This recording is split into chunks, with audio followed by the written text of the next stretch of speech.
En 1981, las contrataciones internacionales por parte de la empresa Mora Flores eran verdaderamente impresionantes, pues habían presentado a 21 asas internacionales, situación que incomodaba y siempre incomodó a la empresa de la Arena México. Entonces, en febrero de 1982, una noticia impactó en todos los medios especializados de lucha libre, pues la empresa mexicana de lucha libre anunciaba la llegada del internacional y súper reconocido Ric Flair, quien en ese momento era el campeón mundial de peso completo de la NWA, que eran las siglas con las que en la Arena México contaba para darle relevancia internacional a los campeones de su empresa en los pesos welter, medio y semicompleto, cuyos títulos en ese entonces estaban en poder de Américo Roca, Máscara Año 2000 y el Atlas Curiel respectivamente. Para la llegada del campeón mundial completo, se cocinaba un combate en el que el Superstar Flair expusiera su campeonato, y el retador más viable para esto era nada menos que Don Mr. Personalidad Mil Máscaras. Los sueños de muchos empresarios mexicanos por presentar a Flair comenzaron a relucir, pero había solo una pregunta por responder: ¿cuándo llegaría Flair? Para lo cual no había una respuesta concreta de parte de la empresa. Solamente se limitaban a decir que en los meses próximos el luchador confirmaría su llegada. Sin embargo, pasaron 2 meses más y no pasaba nada. Fue entonces que comenzaron a prometer que mientras Flair confirmaba su fecha de llegada, antes de él se presentaría el estrella norteamericano Rick Steamboat, quien en esos años se encontraba en la All Japan Pro Wrestling. Pero esto tampoco sucedía. Por parte de la empresa Flores, se anunciaba la llegada de Tony Atlas, el además de luchador, campeón de físico-culturismo, noticia que causó un grato impacto en todos los aficionados, pues era muy difícil ver a luchadores con el cuerpo de Tony en esos años. Este moreno era el único que hacía ver su suerte a Hulk Hogan en Estados Unidos, pues lo llegó a levantar en vilo por encima de sus hombros en un par de ocasiones. Atlas se presentaría en el Toreo de Cuatro Caminos el 4 de julio de 1982, pero por problemas con la aduana, la presentación se canceló. Esta era la primera contratación importante por parte de la empresa Mora que se veía frustrada. Los altos directivos de la empresa mexicana de lucha libre, al ver el fracaso del toreo con Atlas, prometieron ahora traer además de Flair a Dusty Rhodes, quien era ex campeón mundial de la NWA. Precisamente, en septiembre 17 de 1981, se enfrentaron Flair contra Dusty Rhodes por el campeonato mundial de la NWA en Kansas City, y en la que fue la lucha de ese año.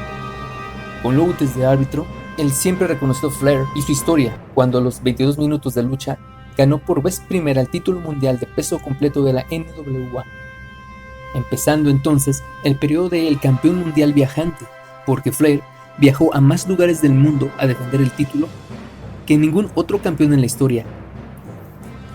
Flair viajó a Japón, Australia, Europa, Puerto Rico y a la República Dominicana, entre otros sitios, defendiendo exitosamente el título con lo mejor de cada país. En fin, que las promesas fueron y vinieron y los Superstars nada más no se presentaron. Así llegamos al mes de agosto. Exactamente una semana antes de septiembre, se publicó que Flair arribaría a esta ciudad el 8 del mismo, para presentarse por vez primera en nuestro país el día 10 en la Arena México. 10 días abarcaría la gira del glamoroso rubio platinado Flair. Paco Alonso había ideado realizar una eliminatoria para sacar un retador a la corona de Flair. La exposición de la misma cerraría con broche de oro su gira y los festejos de la implantación de la lucha libre en México. Los luchadores que participarían eran los siguientes: Herodes, Tony Salazar, Tony Bennett, Rey Salomón, Halcón Ortiz, El Fantasma, MS1 y Alfonso Dantes. Sin embargo, los planes se vinieron abajo cuando Paco Alonso se enfermó por esos días, dejando el proyecto inconcluso, pues el tiempo ya estaba encima. Flair llegó a la Ciudad de México el 9 de septiembre, pero al enterarse que no le pagarían en dólares y de que además no podría sacar dinero del país, decidió mejor cancelar su gira en México, dejando en un muy mal papel a la empresa mexicana de lucha libre como empresa seria frente a los aficionados mexicanos.